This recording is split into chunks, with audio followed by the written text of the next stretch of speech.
Sampurasun, Mugia Rahayu Sagung Dumadi.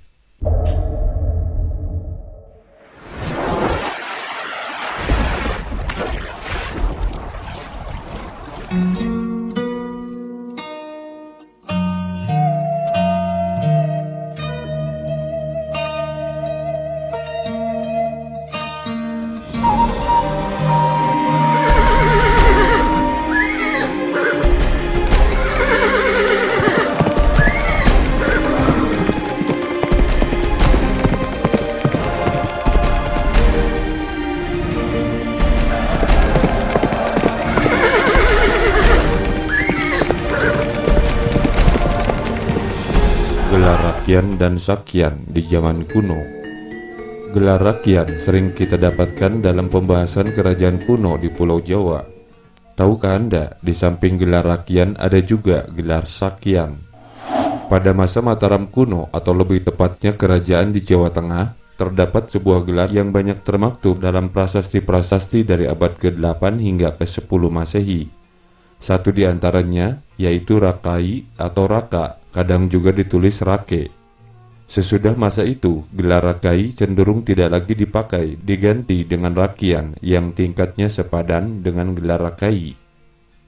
Penggunaan gelar Rakian mulai rajin dipergunakan pada masa Empu Sendok pada abad ke-10 di Jawa Timur dan berlangsung hingga zaman Kerajaan Kadiri, Singasari, dan Majapahit.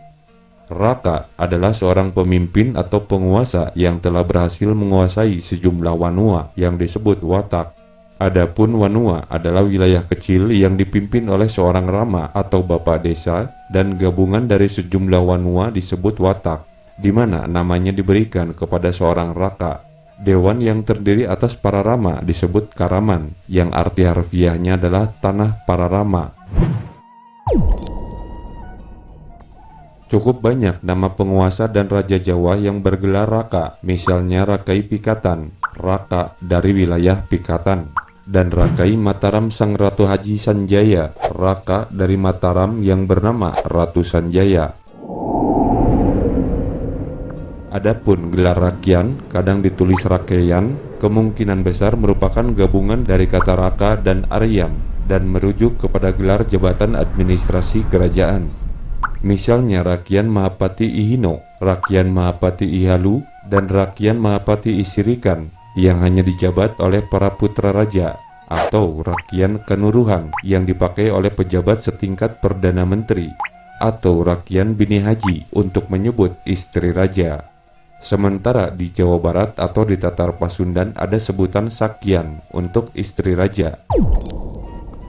Menurut naskah Daluang atau naskah kulit kayu cariosan Prabu Siliwangi yang ditulis tahun 1435 Masehi, ada dua orang istri pemanah rasa, yaitu Sri Baduga Maharaja sebelum menjadi raja, bergelar Sakyan, yaitu Sakyan Ambetkasi dan Sakyan Kentring Manik Mayang Sunda, putri Raja Sunda Prabu Susuk Tunggal. Bila Rakian disebut juga Rakai atau Rake, maka Sakyan disebut pula sebagai Sakai dan Sake atau Saken atau Ken. Contohnya Ken Padmawati, seorang putri sepupu Sakyan atau Ken Ambetkasi. Ada beberapa tokoh dalam sejarah Sunda menggunakan nama Sake. Apakah nama Sake tersebut diambil dari gelar kebangsawanan dari garis keturunan ibu? Masih memerlukan penelitian lebih lanjut. Gelar Sakyan atau Sake dalam sejarah Sunda selanjutnya menghilang. Gelar atau sebutan kepada istri raja dengan gelar Nai atau Nyai. Sebutan lainnya adalah Nyimas atau Nyai Emas yang lebih dipengaruhi oleh bahasa Jawa Kesultanan Mataram.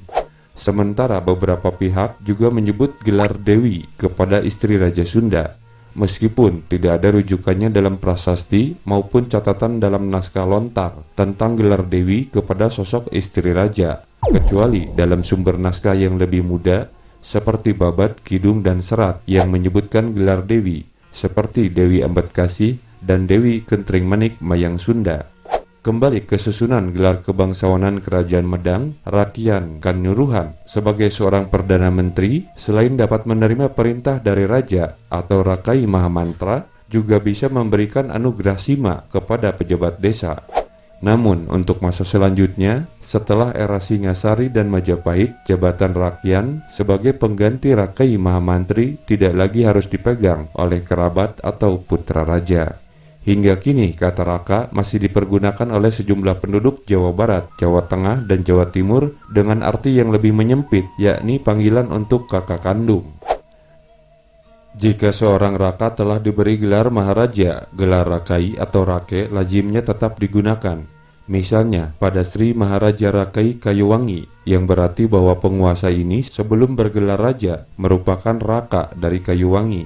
Bandingkan dengan gelar raja atau Maharaja dari India dengan dua gelar lain yang setingkat, yaitu Ratu atau Datuk, yang berasal dari bahasa Nusantara asli.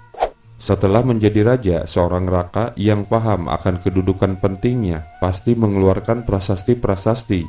Dyah Balitung misalnya, Raka di Watukura mengeluarkan prasasti yang menyatakan bahwa dirinya keturunan Sanjaya, pendiri Kerajaan Medang Ibumi Mataram, yaitu Kerajaan Medang yang beribu kota di Bumi Mataram, dan menyebutkan nama para pendahulunya yang sah.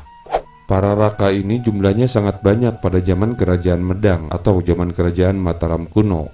Biasanya sebagai langkah memperbesar karismanya, para Raka saling bersaing dalam menetapkan tanah-tanah sima.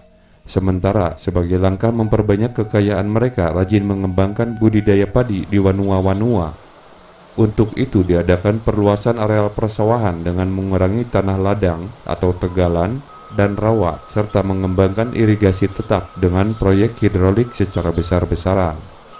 Keberadaan para Raka ini atau para Rakai di dalam kesejarahan Sunda tidak begitu jelas karena belum banyak ditemukan prasasti-prasasti yang menggambarkan struktur pemerintahan kerajaan Pajajaran atau sebelumnya Sunda Galuh yang lebih jelas.